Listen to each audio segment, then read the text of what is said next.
Ukraine के उपगृह मंत्री का बहुत बड़ा दावा है, रूसी सेना न्यूक्लियर पावर प्लांट में घुसना चाहती है। रूस यूक्रेन के 2 न्यूक्लियर पावर प्लांट को निशाना बनाना चाहता है। ऐसा हुआ तो सिर्फ यूक्रेन नहीं बल्कि पूरे यूरोप को खतरा बनेगा।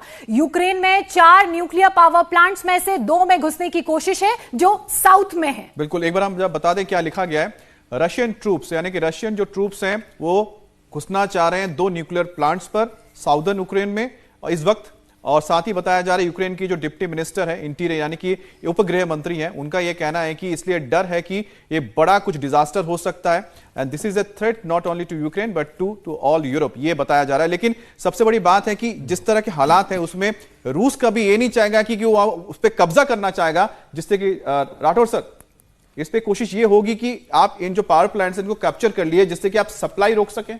जी हाँ, जिससे डिस्ट्रॉय तो नहीं करना चाहेंगे, बिजली की सप्लाई रोकी जा सके। और ये मेरे ख्याल से बाकी लार्जर इंटरेस्ट में होगा कि या तो यूक्रेनियन उसको संभालें या रशियंस के पास जाए, ताकि कोई ये न कह सके कि इसको तबाह किसने किया। तो इससे अच्छा है कि एक पक्ष के पास वो न्यूक्लियर पावर प्लांट रहें और वो सेफ रहें। जी।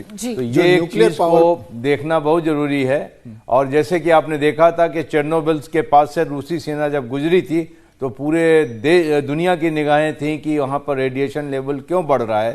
तो इन चीजों को देखते हुए जो साउथ में ये 2 प्लांट पड़ रहे हैं इनके जनरल बंसल को इसका एक्सपीरियंस भी है। हाँ, जो एक्चुअली जब चेरनोबिल में डिसास्टर हुआ था वो बहुत बड़ा एरिया करीब 400-500 किलोमीटर में फैला था। अब अगर कोई भी power plant nuclear power plant पे कोई एक्सीडेंट होता है तो उसमें रशिया भी नहीं बचेगा, because it depends on the direction of wind. अगर हवा की डायरेक्शन रशिया की तरफ को है तो प्लूम पूरा उधर जाएगा और रशिया भी इसकी चपेट में आ जाएगा। चपेट में आता है तो। लेकिन जनरल थपियाल छोटा सा आंसर दीजिएगा, क्या ये जो कब्जा करने की कोशिश है किस वजह से हो रही है, ताकि सप्लाई को डिस्टर्ब किया जाए? Intention is to stop supply of electricity to various things. Strategic उनकी कोशिश है। हाँ, उस प्लांट को बहुत ही तबाह करने की नहीं तरीके से ये इस तरह के मूव को अंजाम दिया जा रहा है और रशियन फौज आगे बढ़ रही है।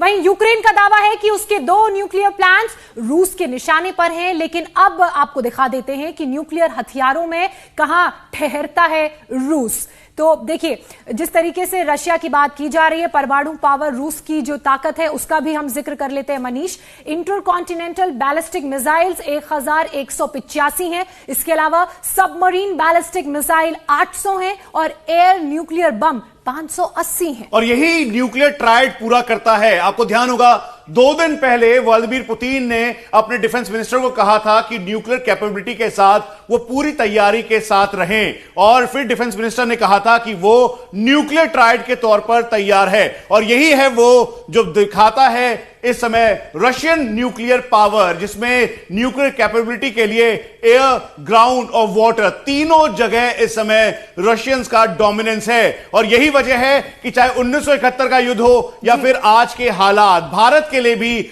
रशिया एक बहुत बड़ा डिफेंस इंडस्ट्री के तौर पर और दोस्त है। न्यूक्लियर ट्राइड की बात करें तो विस्तार से इन तीनों पहलू को हम समझते हैं। सबसे पहले इंटरकॉन्टिनेंटल बैलिस्टिक मिसाइल की बात की जाए तो इसका दम कितना है?